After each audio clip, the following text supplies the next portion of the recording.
Hello friends, आप सभी दोस्तों का स्वागत है हमारी यूट्यूब चैनल अंसराज स्टडी पॉइंट में। तो फ्रेंड्स, हम लोग इस वीडियो में देखेंगे 24 और 25 जुलाई के सभी इम्पोर्टेंट करेंट अफेयर्स को। तो चलिए फ्रेंड्स, शुरुआत करते हैं। सरकार ने भारतीय ध्वज संहिता में संशोधन किया। सरकार ने 23 जुलाई 2022 को भारतीय ध्वज संहिता में संशोधन किया है। स्वतंत्रता की 75वीं वर्षगांठ से ठीक पहले यह संशोधन किया गया है। इस संशोधन के तहत राष्ट्रीय ध्वज संहिता को दिन रात फहराने की अनुमति दी गई है। मुख्य बिंदु: नए संशोधन में खुले में तथा निजी मकानों या भवनों पर दिन रात तिरंगा फहराने की अनुमति दी गई है। इससे पहले ध्वज को खुले में सूर्योदय से सूर्यास्त तक फहराने की अनुमति थी।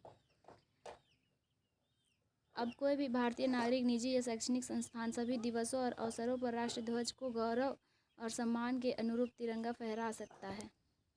भारतीय ध्वज संहिता में पिछला संशोधन 30 दिसंबर 2021 को किया गया था, जिसमें कपास, ऊन, रेशम और खादी के हाथ से बुने, हाथ से सिले और मशीन से बने ध्वज के अलावा पॉलिस्टर से बने या सिले गए ध्वज के उपयोग की अनुमति दी गई थी।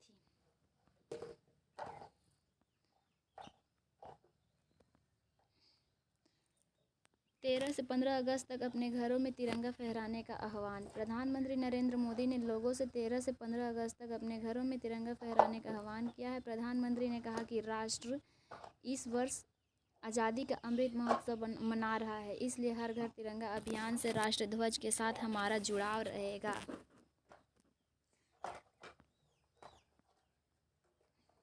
अड़सठवां राष्ट्रीय फिल्म पुरस्कार। तन्हाजी को सर्वश्रेष्ठ लोकप्रिय फिल्म पुरस्कार। 68वें राष्ट्रीय फिल्म पुरस्कार की घोषणा 22 जुलाई 2022 को नई दिल्ली के विज्ञान भवन में आयोजित पुरस्कार समारोह में की गई। फिल्म निर्माता विपुल शाह की अध्यक्षता वाली जूरी ने इन पुरस्कारों की घोषणा की। सर्वश्रेष्ठ हिंदी फिल्म का पुरस्कार तुलसीदास जूनियर को दिया गया। इस फिल्म का निर्देशन मृदुल महेंद्र ने किया है।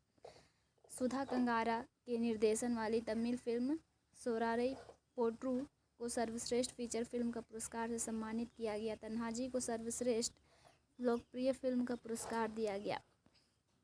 68वां राष्ट्रीय फिल्म पुरस्कार। मुख्य पुरस्कारों पर एक दृष्टि।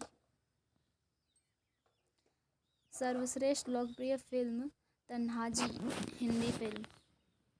सर्वश्रेष्ठ हिंदी फिल्म तुलसीदास जूनियर। सर्वश्रेष्ठ feature film सुर्राई Pottru Tamil film है। सर्वश्रेष्ठ एक्ट्रेस अर्पणा बालामुरली सुर्राई पोट्रू की ये एक्ट्रेस है। सर्वश्रेष्ठ actor Ajay Devgan Tanhaji the unsung warrior. Second है सूर्या सुर्राई पोट्रू। सर्वश्रेष्ठ male playback singer Rahul Deshpande Mi Vasant Rao. सर्वश्रेष्ठ female playback singer Nanchamma A K. Ayyappan Koshiyum. सर्वश्रेष्ठ director Sachidanandan K R. A K. Ayyappan Koshiyum. Most friendly film state Madhya Pradesh. Special mention award UP और उत्तराखंड को संयुक्त रूप से। WHO ने मंकीपॉक्स संक्रमण को वैश्विक स्वास्थ्य आपात स्थिति घोषित किया। विश्व स्वास्थ्य संगठन WHO ने मंकीपॉक्स संक्रमण को वैश्विक स्वास्थ्य आपात स्थिति हेल्थ इमरजेंसी घोषित किया है। 23 जुलाई को मंकीपॉक्स पर संगठन आपात समिति की दूसरी बैठक में यह निर्णय लिया गया। WHO के महानिदेशक डॉक्टर टेड्रोस एडानोम गैब्रेयासिस ने बताया कि 75 देशों में 16,000 से अधिक लोग मंकीपॉक्स से संक्रमित हो चुके हैं। अब तक के 5 लोगों की इससे मौत हुई है। वैश्विक स्वास्थ्य आपात स्थिति की घोषणा का मतलब है कि WHO मंकीपॉक्स को दुनिया भर के लिए बड़ा खतरा मानता है और इसे फैलने से रोकने और महामारी में बदलने की आशंका से बचाने के लिए अंतर्राष्ट्रीय पहल की तुरंत ज़रूरत है। यह घोषणा दुनिया भर की सरकारों के लिए तुरंत कार्रवाई की अपील का काम करती है।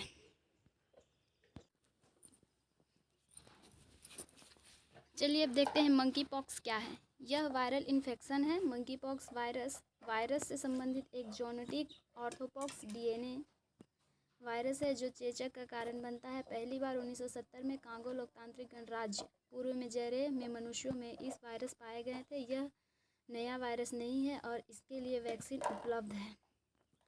अमेरिका में वर्ष 2013 के बाद पोलियो संक्रमण का मामला। अमेरिका में वर्ष 2013 के बाद पोलियो संक्रमण का मामला आया है। इस अमेरिकी नागरिक का टीकाकरण नहीं किया गया था। यह व्यक्ति कथित तौर पर उस प्रकार के पोलियो वायरस के संपर्क में आया जिसका इस्तेमाल पोलियो रोधी टीका में किया गया।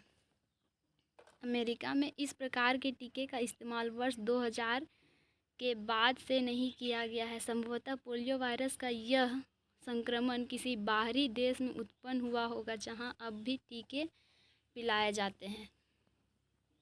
पोलियो टीके के प्रकार। पोलियो टीके दो प्रकार के हैं। पहला पिलाया जाने वाला टीका और दूसरा इंजेक्शन की मदद से लगाया जाने वाला टीका। पिलाया जाने वाला पोलियो टीका मूल रूप से अल्बर्ट सोबिन ने विकसित किया था। इसे टीके को बनाने में एक कमज़ोर जीवित पोलियो वायरस का इस्तेमाल किया जाता है।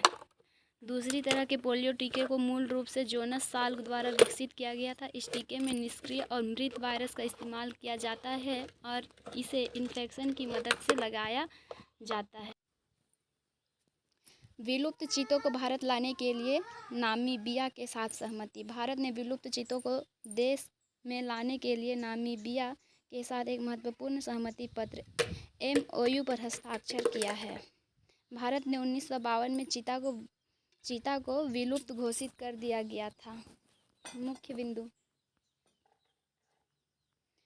इस सहमति के अनुसार अगस्त में नामीबिया से 8 चीतों को भारत लाया जाएगा, जिसमें 4 नर और 4 मादा चीते होंगे। इन चीतों को मध्य प्रदेश के श्योपुर जिले में स्थित कूनो पालपुर राष्ट्रीय उद्यान में रखा जाएगा। ये चीते भारत से पूरी तरह विलुप्त हो चुके हैं।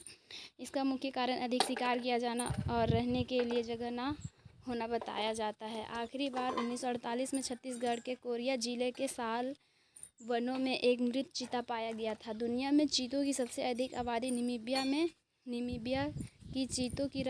नामीबिया को चीतों की राजधानी कहा जाता है। अगले 5 वर्षों में नामीबिया, दक्षिण अफ्रीका और अन्य अफ्रीकी देशों से कुल 50 चीतों को भारत लाए जाने की योजना है। नीरज चोपड़ा ने विश्व एथलेटिक्स चैंपियन में रजत पदक जीता। नीरज चोपड़ा ने विश्व एथलेटिक्स चैंपियनशिप की भाला फेंक स्पर्धा में रजत पदक जीत लिया है। इस स्पर्धा का स्वर्ण पदक एंडरसन पीटर्स ने अपने नाम किया। एंडरसन ने अपने आखिरी अटेम्प्ट में 90.54 मीटर दूर जैवलिन में फेंका था। जैवलिन थ्रो स्पर्धा में नीरज चोपड़ा का पहला अटेम्प्ट फाउल रहा और दूसरे और तीसरे अटेम्प्ट में उनका जैवलिन क्रम से 82.39 और 86.37 मीटर का ही फासला तय कर पाया। चौथे अटेम्प्ट में नीरज के जैवलिन ने 88.13 मीटर का फासला तय किया। नीरज का 5वां अटेम्प्ट फाउल रहा। वर्ल्ड एथलेटिक्स चैंपियनशिप में भारत की ओर से यह महज दूसरा पदक है। इससे पहले 2003 में अंजू बॉबी जॉर्ज ने लॉन्ग जंप में कांस्य पदक अपने नाम किया था। मध्य प्रदेश का बुरहानपुर देश का पहला हर घर जल जिला बना। मध्य प्रदेश का बुरहानपुर देश का पहला हर घर जल जिला बन गया है। बुरहानपुर देश का पहला ऐसा जिला है जहां सभी 254 गांवों में लोगों को नल से पीने का साफ जल मिल रहा है। बुरहानपुर के 254 गांवों में प्रत्येक गांव के लोगों ने ग्राम सभाओं द्वारा पारित प्रस्ताव के माध्यम से अपने गांव को हर घर जल घोषित किया है। गौरतलब है कि 15 अगस्त 2019 को जल जीवन मिशन के शुभारंभ के समय बुरहानपुर में कुल 1 लाख से अधिक घरों में केवल 37,241 ग्रामीण परिवारों में नल कनेक्शन के माध्यम से पीने का पानी उपलब्ध था।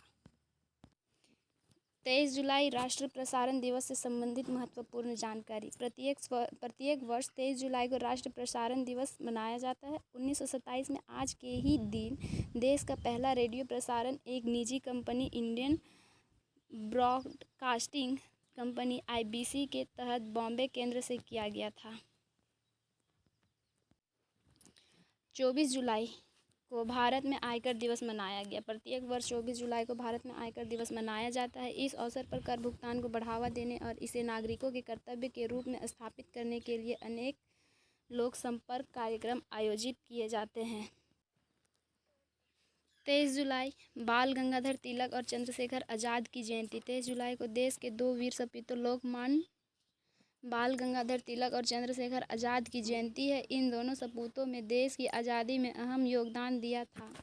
लोकमान्य तिलक भारतीय स्वतंत्रता संग्राम के पहले लोकप्रिय नेता थे। बाल गंगाधर तिलक ने ही सबसे पहले ब्रिटिश राज के दौरान पूर्ण स्वराज की मांग उठाई थी। देश दुनिया की एक संक्षिप्त दृष्टि। सामयिक घटना चक्र। तो चलिए फ्रेंड्स देखते हैं सामयिक घटना चक्र का डेली डोज। भारत का माल निर्यात में 27% की वृद्धि। इस वर्ष जनवरी से जून में भारत का माल निर्यात 27% बढ़कर $235 अरब का हो गया है। पिछले वर्ष इसी अवधि में निर्यात 185.90 अरब का था। इस दौरान देश का आयात 361.10 अरब का था, जो पिछले वर्ष इस अवधि में 258.60 अरब था। पिछले वित्त वर्ष में माल निर्यात 400 अरब डॉलर के लक्ष्य की तुलना में 421.90 अरब डॉलर तक पहुंच गया था। यूक्रेन और रूस ने अनाज के निर्यात के लिए एक समझौते पर हस्ताक्षर किए। यूक्रेन और रूस ने काला सागर बंदरगाह पर फंसे हजारों टन अनाज के निर्यात के लिए संयुक्त राष्ट्र की मदद से एक समझौते पर हस्ताक्षर किए हैं। इस्तांबुल में हुए समझौते में संयुक्त राष्ट्र के महासचिव एंटोनियो गुतेरेस ने महत्वपूर्ण भूमिका निभाई है। इस अवसर पर यूक्रेन के प्रतिनिधि भी मौजूद थे। इस समझौते से वैश्विक खाद्य संकट से निपटने में मदद मिलेगी।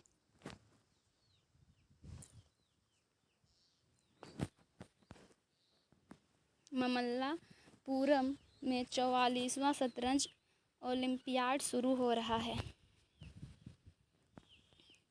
तमिलनाडु के ममल्लापुरम में 28 जुलाई से 44वां शतरंज ओलंपियाड शुरू हो रहा है। इससे पहले 24 जुलाई को नेपियर ब्रिज से एक मैराथन का आयोजन किया गया। इस अवसर पर प्रतियोगिता के शुभारंभ थंबी को शहर में जगह जगह लगाया गया है। प्रधानमंत्री नरेंद्र मोदी इस प्रतिष्ठित प्रतियोगिता का उद्घाटन करेंगे। दिनेश गुणवर्धन श्रीलंका के नए प्रधानमंत्री नियुक्त। राष्ट्रपति रानिल विक्रमसिंघे ने दिनेश गुणवर्धन को श्रीलंका का नया प्रधानमंत्री नियुक्त किया है। वह पूर्व प्रधानमंत्री रानिल विक्रमसिंघे का स्थान लेंगे, जिन्होंने देश के राष्ट्रपति के रूप में शपथ ली है। थैंक यू दोस्तों।